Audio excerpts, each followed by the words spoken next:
Olá, eu sou Mariana Desidério, repórter de negócios da Exame, e esse é o Como Cheguei Aqui, o programa de empreendedorismo e carreiras da Exame, que está agora de cara nova.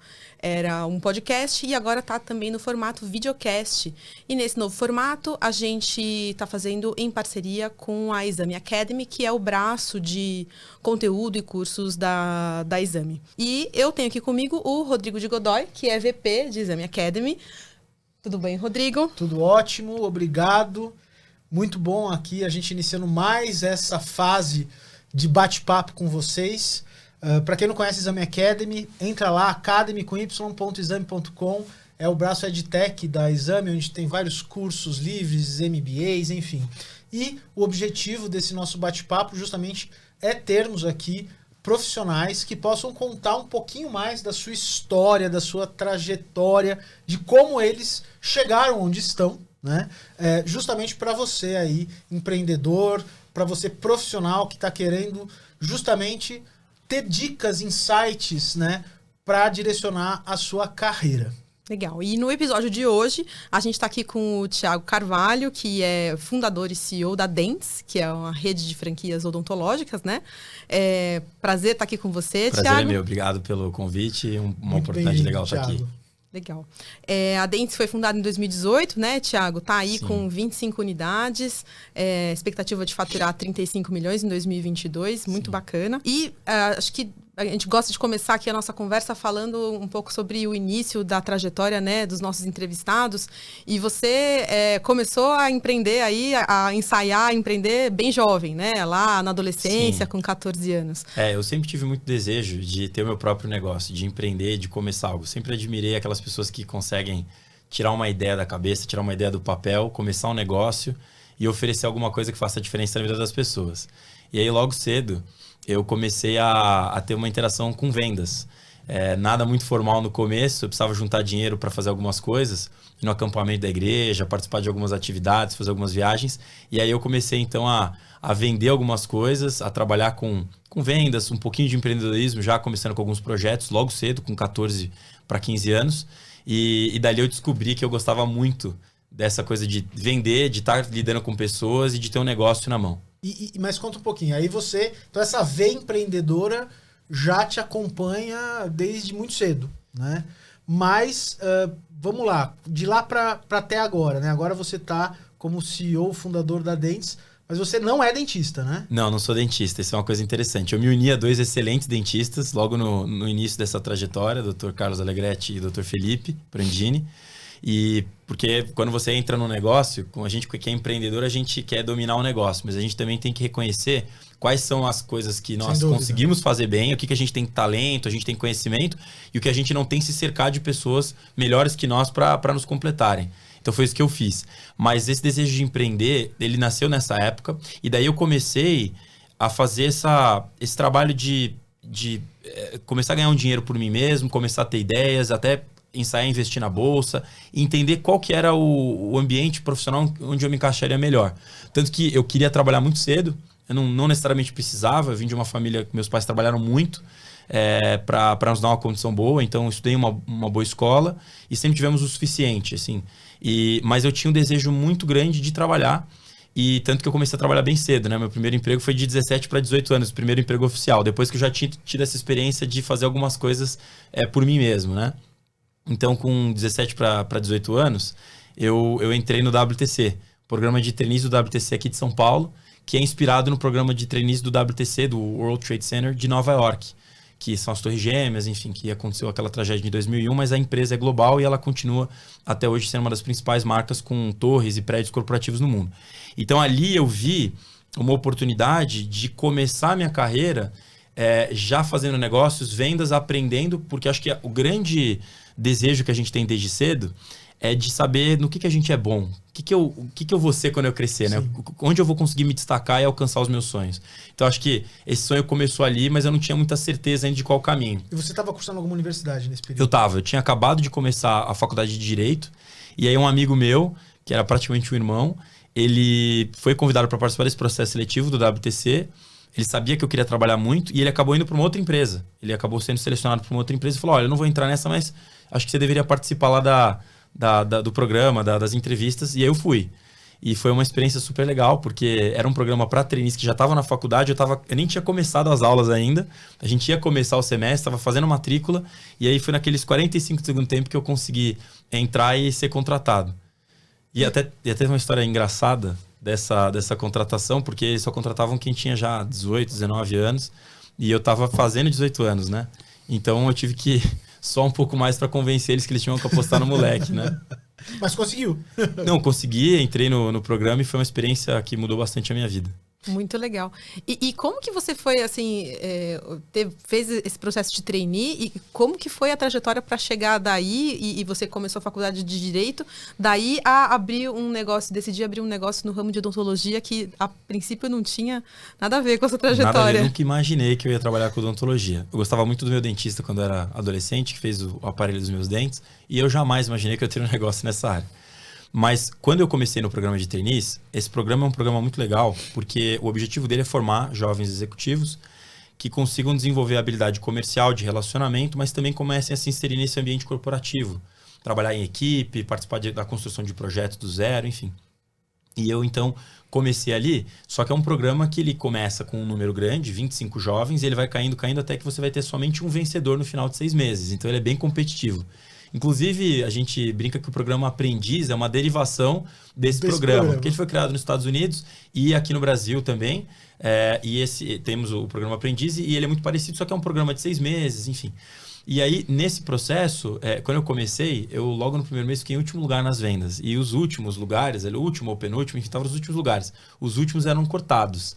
E por alguma providência divina, naquele momento eu não fui cortado, mas eu entendi o que eu precisava fazer para me destacar, dar os meus 1000%, porque eu percebi que eu era um pouco mais novo que todo mundo, menos experiente, menos bem relacionado, eu precisava dar um gás a mais. E aí eu fiz isso e logo no segundo, terceiro mês consegui avançar no ranking. E aí durante esses 6 meses foi uma experiência bem desafiadora, consegui conciliar a faculdade de primeiro semestre com o trabalho.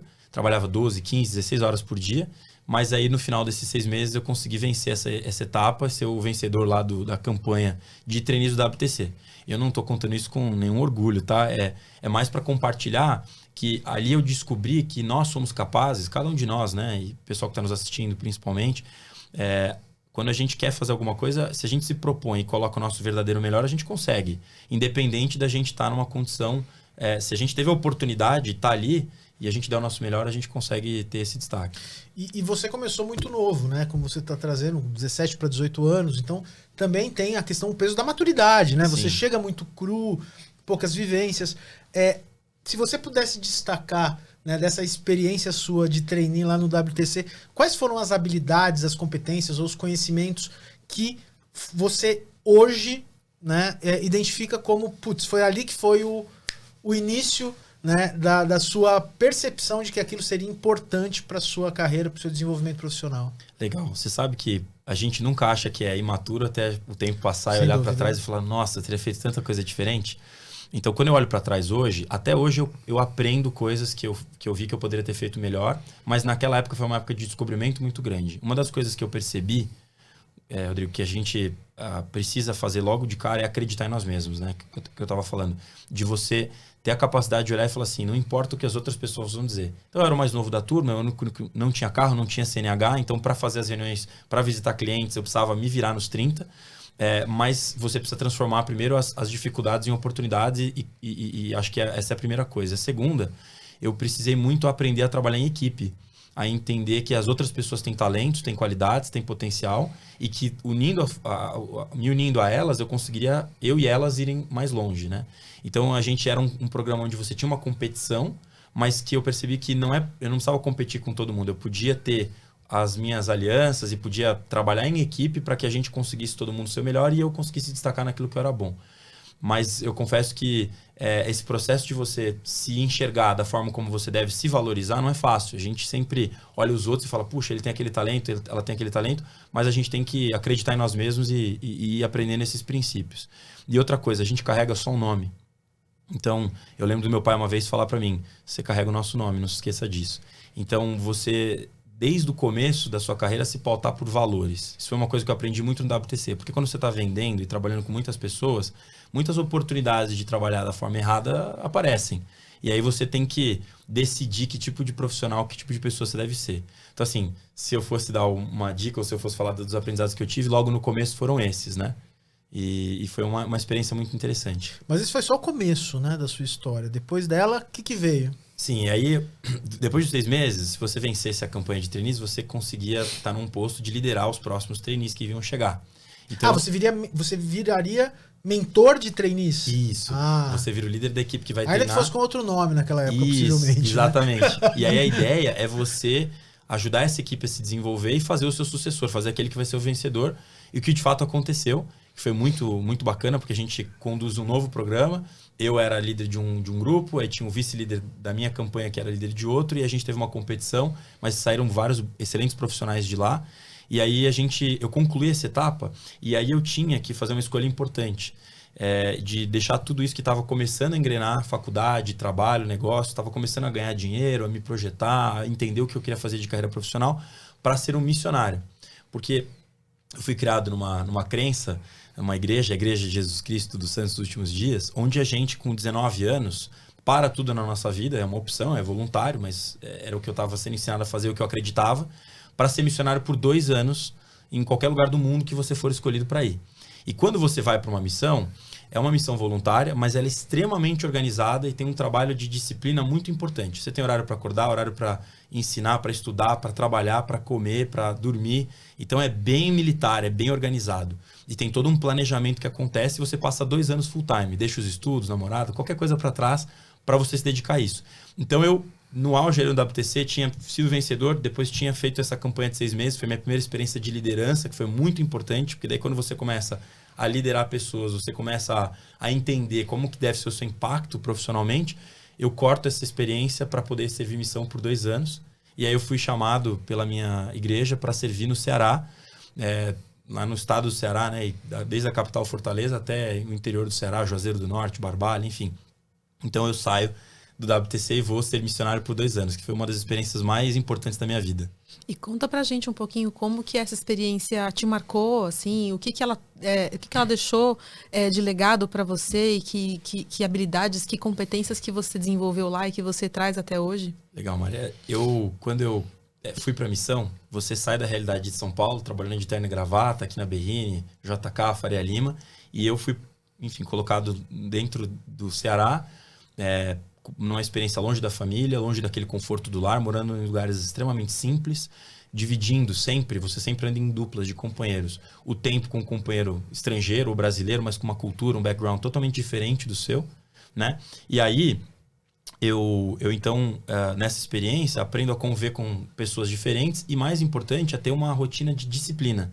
Como eu falei, tinha horário para tudo, metas para tudo, e você tinha que reportar. Então, o sistema é muito profissional, mas ao mesmo tempo você está fazendo um trabalho humanitário, um trabalho social. Foi uma experiência incrível, porque eu tive a oportunidade de estar morando dentro de comunidades muito simples e também em bairros super nobres, ensinando o que nós acreditávamos e fazendo um trabalho social com, às vezes, famílias em extrema vulnerabilidade, com problemas de agressão física, de vícios, com drogas e outros tipos de substância, problemas familiares, carência financeira, morando à beira do esgoto, sem ter como se alimentar. E do outro lado, também muitas vezes ensinando pessoas que eram membros proeminentes da sociedade, empresários, políticos, juízes, delegados. Então você estava por 2 anos vivendo diferentes realidades o tempo inteiro e tentando fazer um trabalho voluntário para ajudar essas pessoas.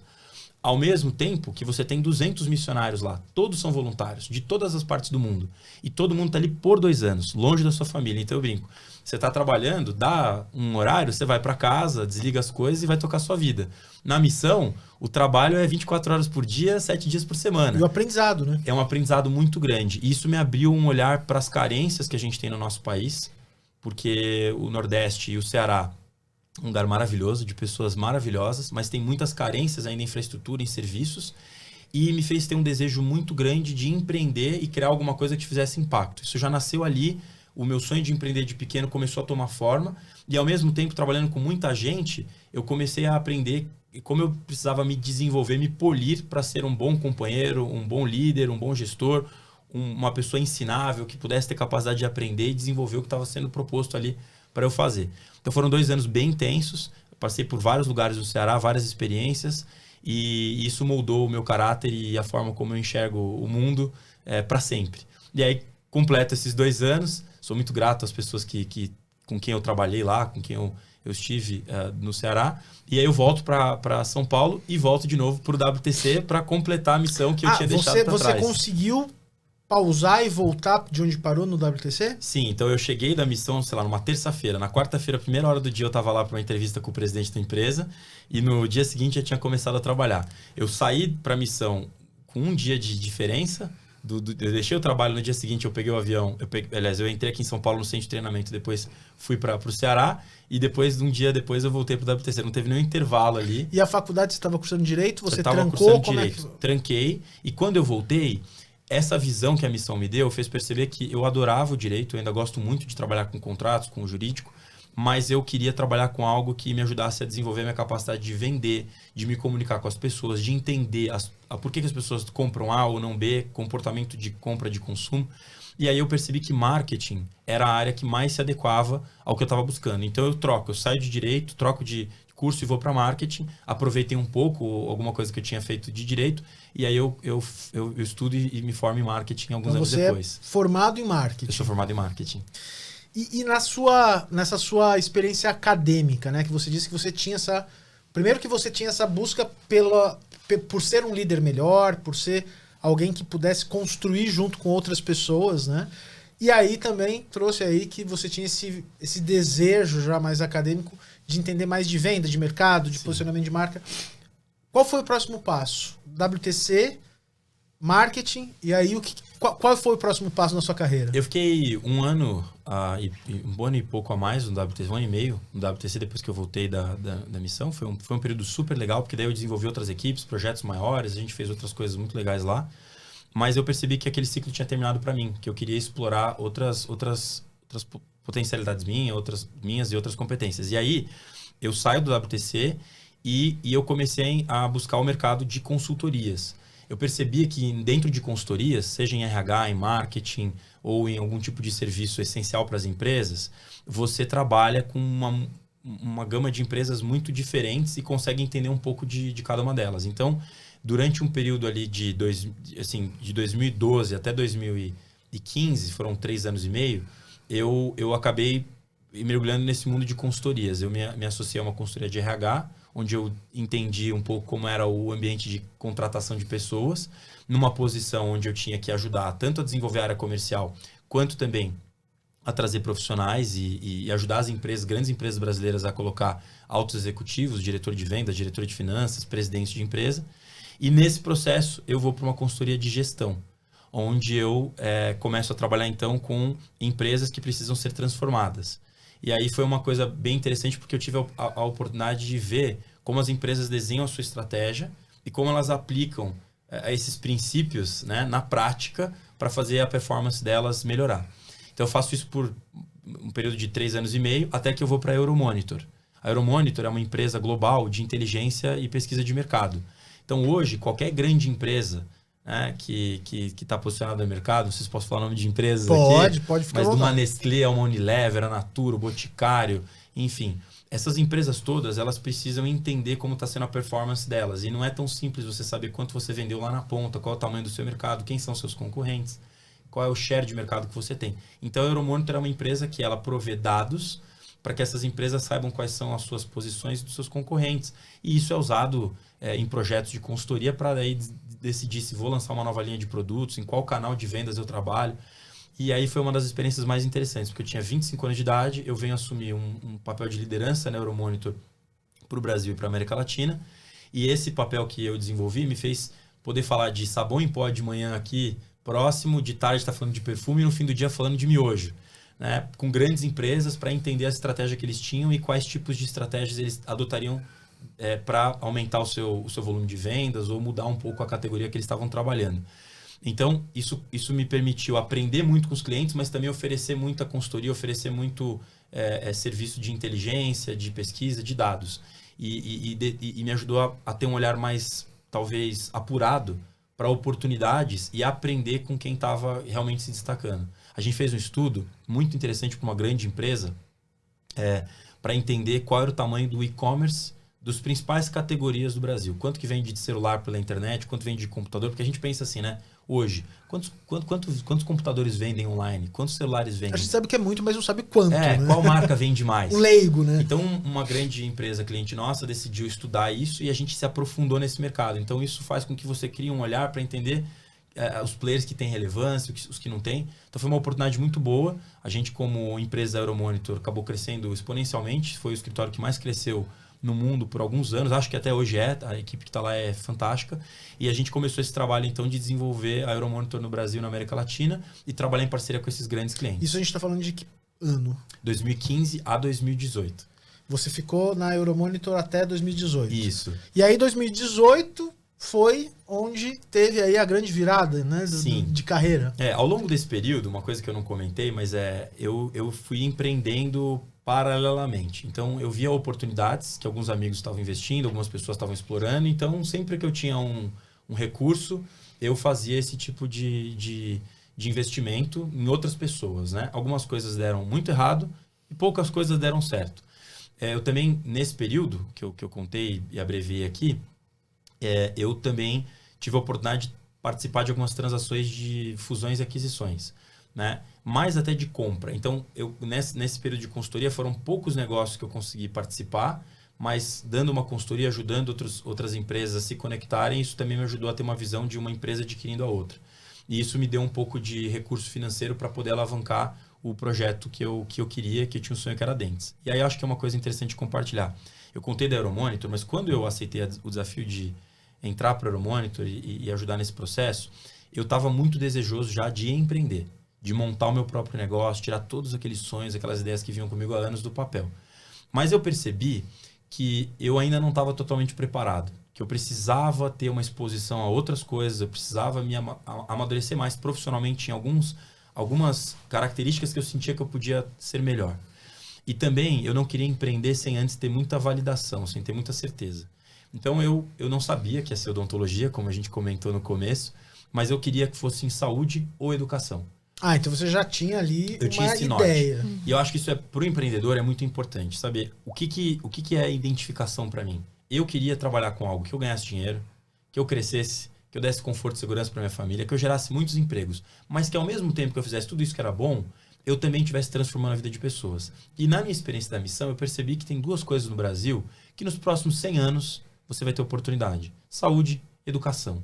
Porque além de não termos essa cobertura pelo poder público, vai demorar muito se um dia a gente conseguir ter o poder público, o governo, oferecendo qualidade de verdade para todos os brasileiros de saúde e educação, isso provavelmente nunca vai acontecer. Então vai ter muita oportunidade e isso transforma a vida das pessoas. Então eu olhei e falei, eu quero estar em saúde e educação. E aí eu comecei a pesquisar o mercado enquanto eu estava dentro do Euromonitor.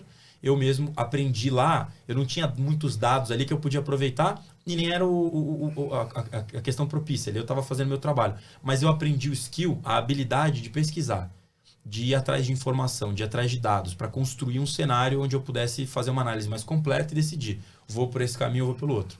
E aí eu comecei a olhar para os mercados de saúde e educação. Confesso que odontologia não era a minha primeira opção. Qual era?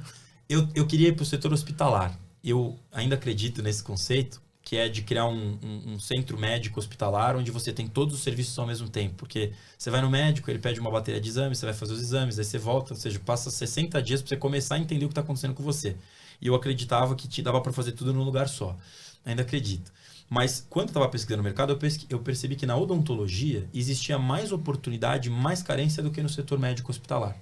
Tinha menos gente investindo em tecnologia e inovação nesse segmento para clínicas odontológicas e existia uma oportunidade enorme. Nós somos o país que mais tem dentistas no mundo, por habitante e no total. Nós mais formamos dentistas por ano do que qualquer outro país. E o nosso povo é um povo que adora estética. O nosso mercado para beleza e cuidados pessoais é um dos maiores do mundo.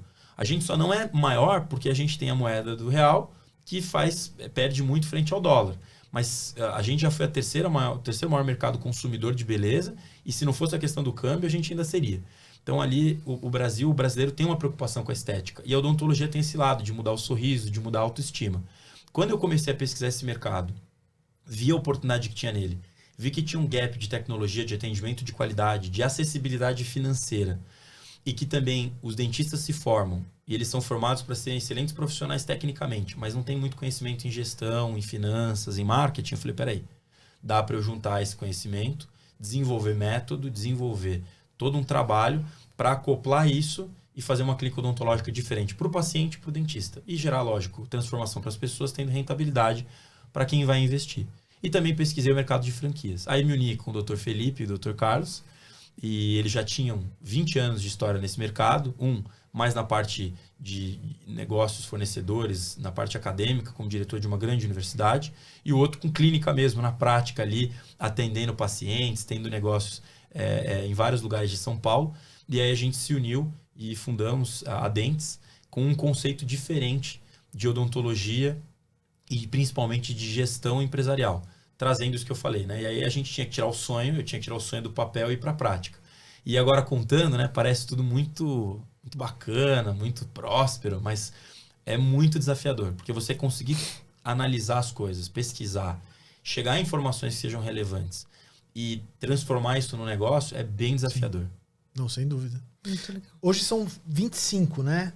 Isso. Clínicas. Mas qual é o número de pessoas da Dentes hoje? Olha, nós temos mais ou menos um pouco mais de 350 colaboradores, entre colaboradores e dentistas, das unidades da Dentes, das 25 unidades que nós temos agora. Nós temos mais de 30 unidades já vendidas, então a gente deve, ao longo do tempo, ir implantando, chegar a 30, 40, 50 unidades abertas e assim por diante. E hoje a gente tem um grupo de pessoas na franqueadora, na sede em Alphaville, aqui em São Paulo, e temos os nossos colaboradores espalhados por essas 25 clínicas. Isso é interessante você ter falado, porque hoje a gente olha para Dentes e esse sonho que começou lá atrás já emprega muitas e muitas famílias. Temos muitas pessoas que fazem carreira conosco, apesar da empresa ter 4 anos, a gente tem gente que está conosco desde o começo e que vem evoluindo, foi promovido 2, 3, 4, 5 vezes e já está desenvolvendo uma carreira e realizando seus sonhos dentro do nosso grande sonho, que eu acho que é o mais importante hoje quando você vai empreender. Conseguir atrair pessoas boas para elas realizarem os sonhos delas dentro do seu, como empreendedor. Muito legal. E você comentou sobre a vontade que vocês tinham lá no início de inovar nesse mercado, né? Assim, queria pedir para você falar um pouco sobre as inovações que vocês vêm aplicando na Dentes, né? Eu sei que vocês têm, por exemplo, um modelo de franquia um pouco diferente, né? Isso. A gente, quando desenhou a Dentes, eu falei, bom, a gente tem que fazer algo diferente. Quem são os nossos stakeholders? Quem são as pessoas mais importantes para nós? Bom, tem o paciente, tem o dentista, tem o colaborador e tem o franqueado, né? O franqueado precisa ter um negócio que seja de excelente estrutura, para ele ter um negócio que roda e que dá lucro.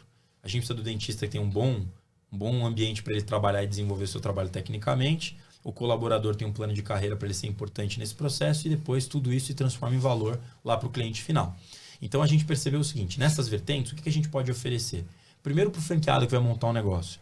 Aí a gente dividiu o modelo de franquia em 3 colunas. Implantação, que é como que eu coloco esse negócio de pé. Operação, como é que ele roda e dá lucro. E estratégia, como é que eu me diferencio de concorrentes, o que eu ofereço de diferenciais. Então, falando muito rapidamente disso, em implantação, o que a gente percebe? A pessoa vai montar um negócio, vai montar uma franquia, e ela pensa, vai ser fácil, seja porque é franquia, seja porque eu já conheço alguém. Mas você procurar um ponto, abrir um CNPJ, fechar um contrato de locação corretamente, fazer a obra, fazer a adaptação, puxa, isso leva tempo, custa caro. A gente falou, vamos fazer com que esse processo se torne rápido, com o custo-benefício melhor possível e que a gente tenha a melhor entrega. Então não faz sentido cada franqueado que entrar, cada empresário que quer empreender, mesmo porque hoje a gente tem, a maioria dos nossos franqueados não são dentistas, são empresários como eu, por exemplo, que viram na odontologia a possibilidade de fazer a união dessa transformação social com ganho de dinheiro e de crescimento. Então, como é que eu faço para colocar uma clínica de pé? Então, a gente foi entendendo todas as etapas e profissionalizou esse processo. Então, o franqueado hoje, quando ele acopla, ele tem a opção de ele fazer com todos os instrumentos que a gente oferece ou a gente faz para ele. Então, hoje uma clínica fica pronta em 60 dias. Um negócio, uma clínica de bom porte e tal, porque a gente tem, e com um custo muito mais interessante do que ele faria se ele fizesse por ele mesmo. É até interessante que alguns franqueados falam, mas eu tenho um parente que já fez. Daí eles vão lá, orçam tudo, voltam falando, a gente vai fazer desse jeito aqui, porque a gente viu que tá mais rápido, tá mais barato, tá mais interessante. Então, essa é a primeira coisa, é facilitar o setup, o colocar de pé o negócio. Isso ganha-se muito tempo e dinheiro, porque às vezes você demora 6 meses, 1 ano para colocar um negócio de pé. Né? E o empreendedor que está aí nos ouvindo sabe bem do que eu estou falando. E a segunda coisa é a operação.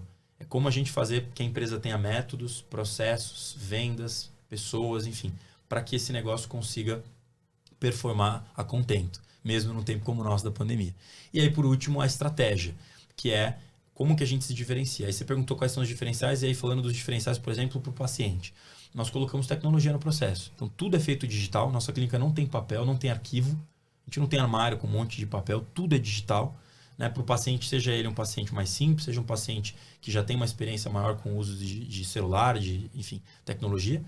E todo o diagnóstico também é feito digital. A gente colocou uma câmera intraoral, uma TV de 50 polegadas na frente do paciente. Então, quando ele vai fazer a consulta, a gente coloca tudo aquilo na tela para ele ver o que está sendo avaliado. Isso gera uma confiança enorme no paciente, porque ele fala assim, nossa, eu estou vendo o que eles estão dizendo que eu tenho e eu vou ver o resultado do que eles vão fazer. E aí a gente foi implementando outros exames e aparelhos dentro da clínica para fazer com que essa tecnologia existisse. Outra coisa que a gente fez em termos de diferencial, ainda falando de tecnologia, foi desenvolver a nossa própria linha junto com uma empresa parceira de alinhadores invisíveis. Né? A gente lançou o Dents Aligner, por exemplo, e que é a ideia de democratizar o acesso a você ter um aparelho invisível, que faz o tratamento ser mais rápido, esteticamente melhor, muito mais confortável. Então, foram esses diferenciais que a gente foi tendo. Eu acho que o principal foi a gente trazer linhas de financiamento. Porque hoje, um bom tratamento odontológico não é barato. E eu não... Assim, a gente estudou muito o mercado. Não dá para fazer uma coisa bem feita, emitir nota fiscal, pagar imposto, pagar funcionário, registrar, fazer tudo certinho e cobrar barato. Não tem como. É o custo Brasil e é a forma como a gente tem que fazer mesmo. Mas dá para a gente dar excelente qualidade com acessibilidade, caiba no bolso das pessoas. Porque é aquela coisa, né? Saúde a gente não brinca. O barato sai muito caro. Você tem que, quando fazer um tratamento de saúde, qualquer tratamento, seja numa clínica odontológica, médica, ou numa clínica exclusivamente estética, né? Uma cirurgia, qualquer coisa que você for fazer. Tratamento de saúde você tem que fazer com um cuidado especial. Você tem que contratar um bom serviço, um bom profissional. Qualidade é indiscutível quando a gente fala de saúde, né? Exatamente. Não tem como ser meia qualidade. É, não é um negócio que você vai colocar uma coisa no seu carro e não ficou bom, depois eu troco. É no seu corpo, é na sua... Então, a gente decidiu oferecer e manter a qualidade, que é o nosso grande diferencial, mas financiando. Então, a gente começou a acoplar. Uma financeira que faz no boleto, uma outra que faz o cartão próprio para dentes. A gente foi acoplando, hoje nós temos mais de 15 opções de financiamento. E tudo isso eu estou contando, não é para falar da Dentes, tem muitas clínicas odontológicas boas por aí. Nós estamos ainda só no estado de São Paulo, agora que a gente está indo para fora, vai inaugurar em outros estados. Então, e a gente tem um público que está nos assistindo no Brasil inteiro, mas mais para o empreendedor mesmo, entender que assim, sempre tem oportunidade de se diferenciar, mas tem que fazer a lição de casa, tem que estudar. E aí a gente estudou e viu, peraí, se eu conseguir trazer mais opções de financiamento, um bom tratamento vai caber no bolso das pessoas. E hoje as pessoas estão mais exigentes, elas sabem quando o negócio é bom e quando realmente elas sentem confiança. Então esse foi uma das coisas que fez a gente criar esses diferenciais e que nasceram dessa busca, desse estudo que a gente fez lá atrás. Muito legal. E você falou sobre trazer esse insight aí pro empreendedor que está assistindo a gente. Pensando em outro insight que eu acho que é bacana do pessoal poder aprender com você, eu queria entender que dica que você daria para o empreendedor ou a pessoa que está querendo começar a empreender para conseguir identificar boas oportunidades de negócio, legal. Como você mesmo fez, né? Mesmo que não seja na área de atuação inicial da pessoa, às vezes tem oportunidades em outra área que, enfim, podem ser interessantes para ela, né? Sim, eu acho que todo empreendedor, quando ele está em algum lugar, ele olha e fala assim, nossa, isso aqui é um negócio, né? A gente consegue ver negócio em tudo que a gente esbarra. Mas o que eu acho que o empreendedor primeiro precisa fazer é saber qual é o seu propósito e qual é a sua vocação. É se conhecer, é o autoconhecimento. É o que eu quero agregar, onde eu quero fazer diferença. E às vezes ele já vai ter uma resposta muito rápida, às vezes ele vai precisar fazer o segundo passo, que é para se conhecer e estudar o mercado. Começar a pesquisar mesmo. Quem são as pessoas bem-sucedidas em volta de mim? O que está acontecendo no mercado hoje? A gente vive na era da informação. A Exame é um grande exemplo disso. Você entra lá, você pode ficar 3, 4 horas no portal da Exame, que você não vai ler tudo que tem de conteúdo, de startups, de empresas que estão fazendo a diferença. Então, acho que se informar e pesquisar é o segundo passo, mas alinhado ao que você definiu como seu propósito. O meu era transformar vidas. Eu descobri que em saúde, em educação, eu poderia fazer isso. Claro, eu posso investir em outros segmentos, de alimentação, por exemplo, e outros segmentos que surgem às vezes. Mas eu vi na saúde esse propósito, acho que o empreendedor precisa buscar isso, porque senão se torna só a respeito de ganhar dinheiro. E isso é muito importante. Eu não estou aqui querendo ser purista e dizer, não, isso vem depois como consequência, mas de fato você precisa ter um propósito. Porque nos dias difíceis é o propósito que vai tirar você da cama, é o propósito que vai fazer você ser o único louco que vai dizer para todo mundo, é para lá que nós vamos, e as pessoas vão dizer, não, mas é para lá que nós vamos porque nós temos um propósito. Né? Então você saber qual que é o teu propósito, né? E não estou falando de abraçar árvores aqui, tá? Tô falando assim, o que eu quero fazer de diferença na vida das pessoas? Eu quero criar um aplicativo que vai ajudar na mobilidade, eu quero trabalhar na saúde, que é uma coisa mais básica, o que que eu... Então, acho que essa é a primeira descoberta. E aí, depois disso, estudar e pesquisar o mercado. Realmente, ir a fundo para entender. E como é que faz isso? Conversando com quem já está no mercado. Então, se eu quero montar uma loja de sapatos, eu vou visitar todas as lojas de sapato que eu tiver conhecimento. Eu vou ler tudo que tem sobre sapataria e fábrica de sapato na internet. Eu vou atrás, eu vou descobrir quem já faz isso bem para ouvir. Que foi o que eu fiz lá na época da Dentes. Eu não comentei muito isso, mas eu fiquei muitas e muitas horas estudando, o que eu chamo de desk research, né? A pesquisa ali no computador. Mas eu fui para o campo, visitei muita loja, muita clínica, falei com muito franqueado de redes que já existiam, falei com dentistas, com pacientes, até eu começar a entender o quebra-cabeça e entender onde que eu enxergo uma oportunidade. Porque quando você começa a pesquisar algo, você começa a ouvir algumas repetições. Falta isso, eu sinto falta disso. Se tivesse isso, se fosse assim, você fala, peraí. Aí você começa a voltar para as pessoas e fala, e se tivesse isso?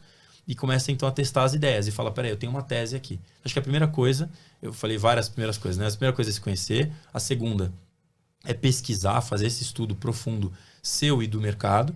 E aí acho que a terceira é desenvolver um plano e executar ele sem deixar a sua atividade principal. Então, se eu já tenho uma fonte de renda, eu não vou largar tudo e me jogar. O empreendedor precisa se dedicar 1000%, mas antes ele precisa ser inteligente. Ele precisa saber assim, peraí, eu tenho meu emprego, eu vou arriscar um pouco do meu capital, do meu dinheiro, seja 10, 100 ou R$1.000, ou muito mais que isso. Eu vou dedicar o meu tempo. E se esse negócio provar que ele tem tração, que ele consegue evoluir, aí eu falo, opa, peraí, isso aqui tá dando certo, agora sim eu vou montar um plano mais parrudo, vou me planejar, aí eu largo meu trabalho, eu largo minha função principal e agarro essa oportunidade de empreender. Então, acho que tem que, basicamente, fazer isso. Autoconhecimento, planejar, estudo, né? Muito estudo e pesquisa. E aí fazer o teste, testar a ideia, ver se ela dá certo. Muita gente me procura hoje por causa da história de eu ter empreendido com a Dentes, que é um setor que eu não era meu, né? Eu não sou dentista. E fala, poxa, eu tenho uma ideia que investe em mim. E eu percebo que a pessoa tem uma ideia muito boa, mas ela não fez ainda uma pesquisa tão profunda ou ela nem testou. É importante você colocar a sua ideia para o teste. Porque o teste ele não vai dizer se essa ideia é boa ou ruim e se você é bom ou ruim. Você tem que desvincular da sua ideia. Ele vai dizer se aquela ideia, neste momento, tem condições de atingir o seu objetivo.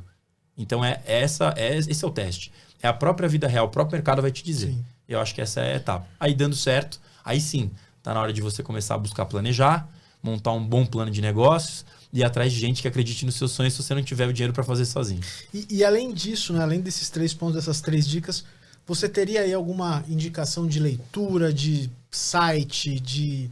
Enfim, legal. Que tenha te trazido algum insight ou alguma, né, luz para alguns desses desafios, né, que você trouxe aí pra gente? Com certeza, Rodrigo. Eu adoro estudar a vida de outras pessoas. Eu adoro contar histórias da minha vida e das pessoas que eu conheço e ouvir histórias e ler sobre histórias. Ler é uma coisa muito importante para você, né, formar a sua base crítica, o seu senso crítico. E eu acho que estudar a história de quem já deu certo e de também quem deu errado. Então, acho que livros, tem uma série de livros, eu gosto muito de biografias, de livros que contam a história de grandes empreendedores e de livros onde eles compartilham os ensinamentos deles. Então, tem desde o Pai Rico, Pai Pobre, que é o livro do Robert Kiyosaki, que é um livro muito citado, que mostra justamente mindset e visão. Tem também o livro, a biografia, a história do Carlos Wizard, por exemplo, que é um grande empresário que montou uma empresa que se tornou a maior empresa de educação de idiomas do mundo, e veio lá do interior do Paraná. E hoje ele é dono de grandes marcas. Você vai sair no shopping hoje, você vai esbarrar pelo menos 10 marcas dele ali. Então, a história de grandes empreendedores.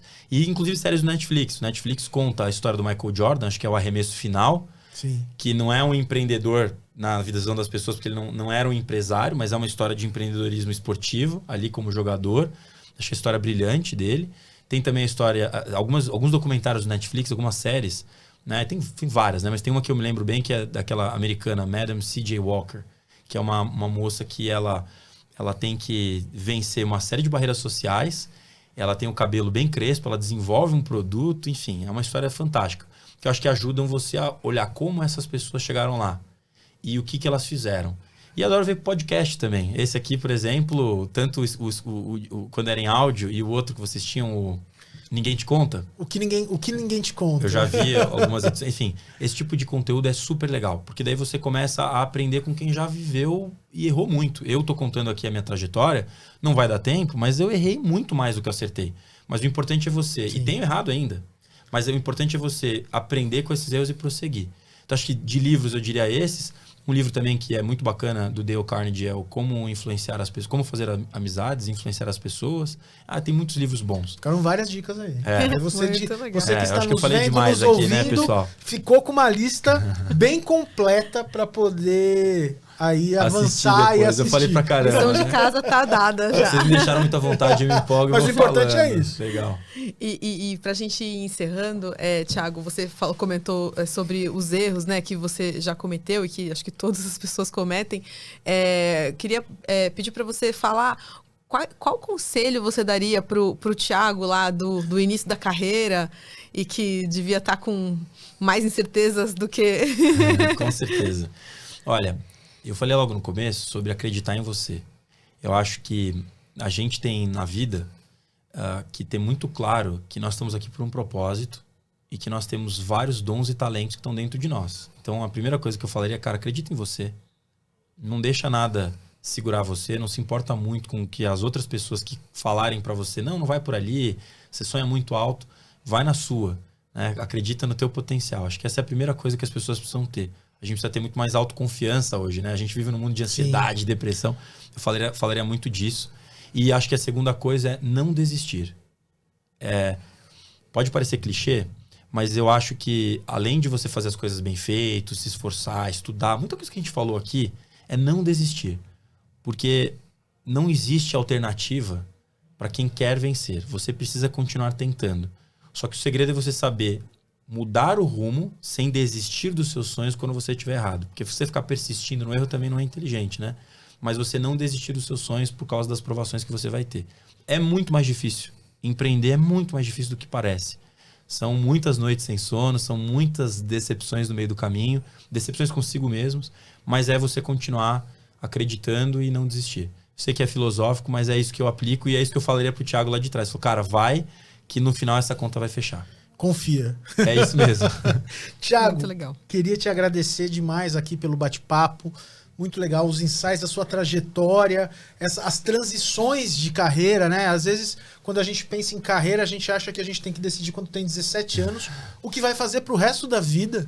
Cada vez está menos assim. Você, eu acho que é uma dessas pessoas, né? Sim. Que foi construindo o seu caminho ali e mudando de acordo com a maturidade que você foi adquirindo. Exatamente. Então, muito obrigado. Queria pedir para você deixar aqui o seu LinkedIn, para quem quiser se conectar com você, querer perguntar mais alguma coisa sobre a sua trajetória. Com o maior prazer. Primeiro, obrigado pelo privilégio. Para mim é um privilégio estar aqui compartilhando isso com vocês. Eu acho que eu ainda estou aprendendo muito, mas se der para ajudar alguém que está nos assistindo com o que a gente compartilhou hoje, já fico muito feliz. Meu LinkedIn, Instagram, enfim, Facebook é Thiago Freire de Carvalho.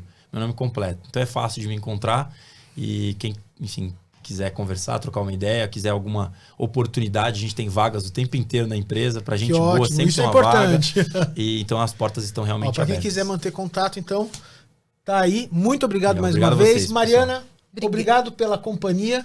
Hoje ficamos por aqui, mas ainda tem muito mais, né? Temos aí uma série de pessoas interessantíssimas como o Thiago para poder compartilhar com vocês todos a história e inspirá-los, né, a como repensar, pensar, transacionar ou empreender nas suas vidas profissionais. E se você gostou da nossa conversa, da conversa que a gente teve aqui hoje com o Thiago, segue a gente nas redes sociais, comenta lá no YouTube, enfim, acompanha aí, a gente vai continuar trazendo esse conteúdo aí na Exame.